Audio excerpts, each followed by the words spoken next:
External universities, they are justifying one thing: students, they will be the sole and independent researcher. That means, yes, supervisor will be there, but he will not guide you everything. You have to have very good knowledge about the methodology. He told me that. So study in a full swing the research methodology book or some other techniques.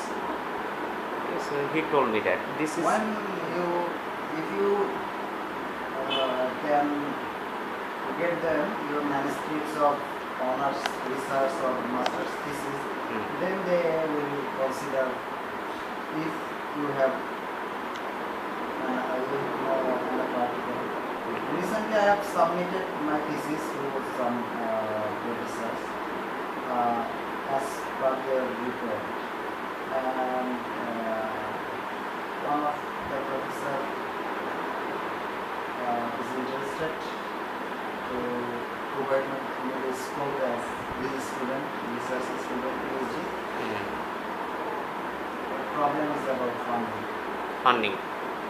How much he will fund you? You will not fund me, but you will give me all supports if I apply anywhere, any places for the funding.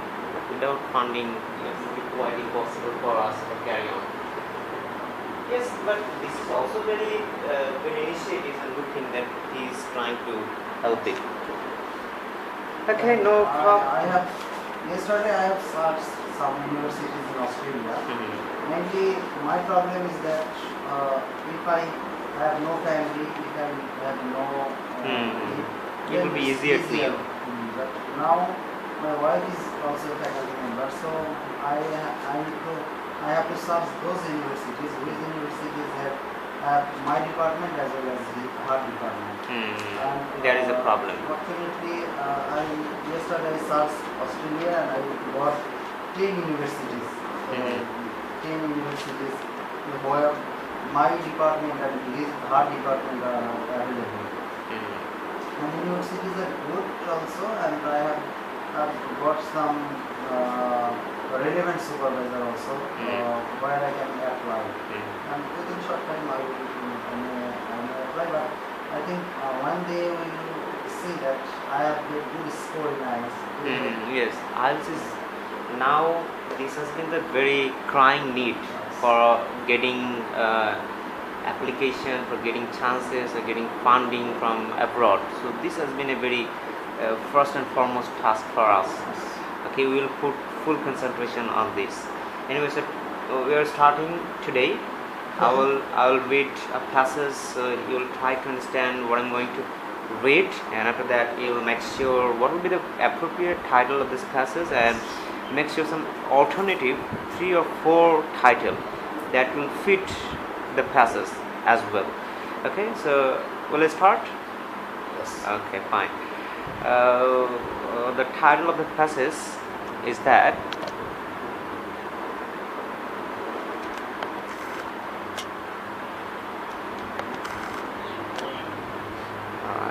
Alright.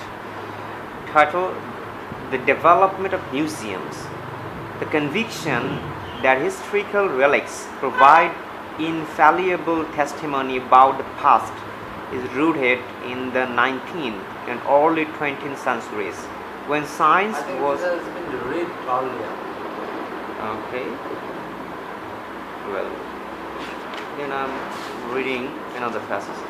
Human bias is inevitable, but another source of bias in the representation of history has to do with the transitory nature of the materials themselves.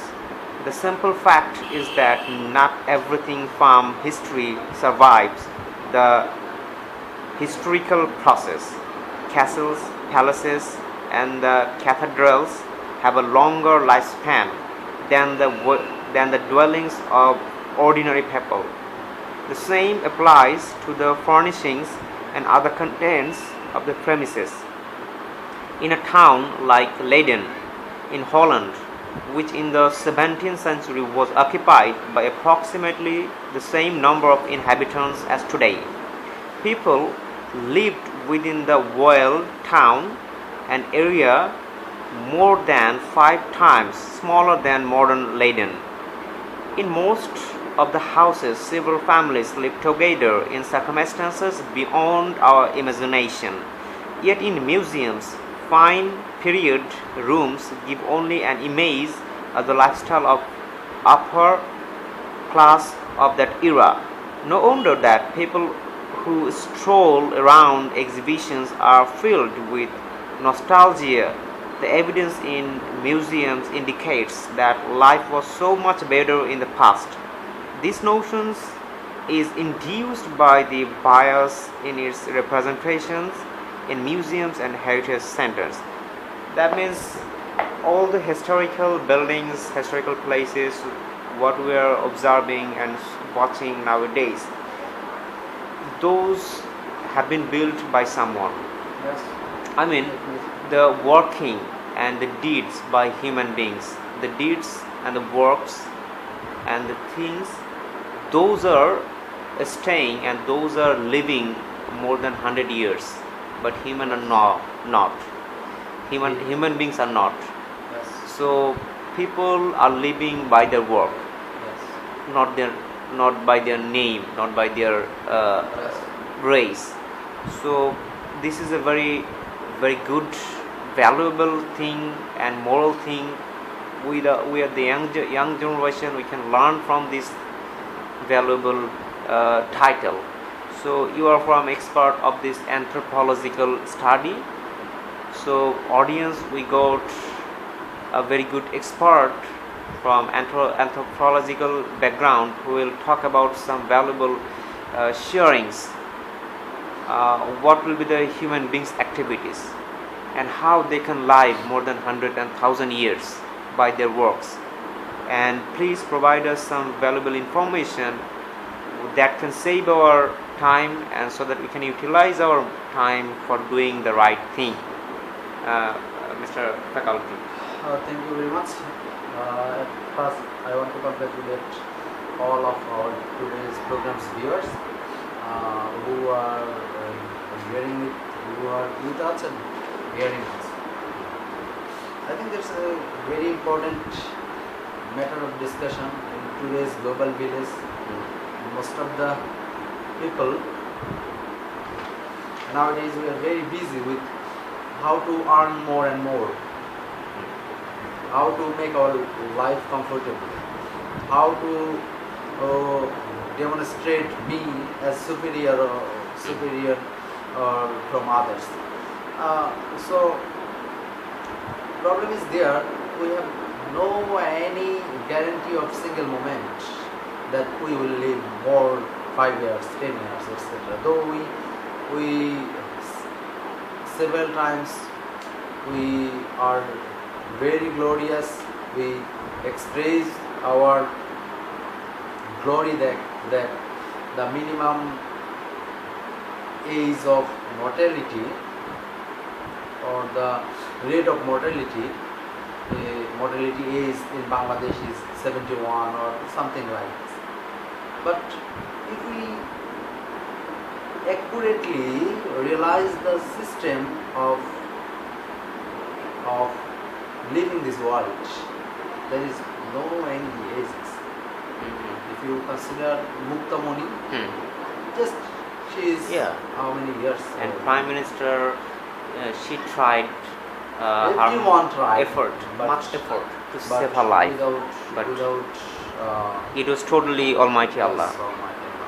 So we have to sacrifice our life. Why? We have to sacrifice our life. If you can consider that, if you just have died, you are valueless in this world. Suppose you can think that from now to before 5 years, who of our very surroundings who died, we just in Ramadan we just organize some praying culture, but we don't pray for them. we just eat and eat, we just enjoy and enjoy. But this is not the culture. So we need to handle our own life. And what are you doing?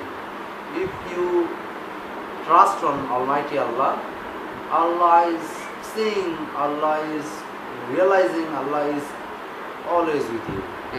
So when we will do, or when we will start in a work, we can consider Almighty Allah. Yes. Is it in right way or wrong? Yeah. Then True. we will be in the right track. And another portion is that we have some wealth, we have huge wealth, but this wealth are not transferable to the end of your life. Yeah. So we need to sacrifice our wealth for well-being of the state, for well-being of the mankind. And because when we are our expenses are so much, but you can consider the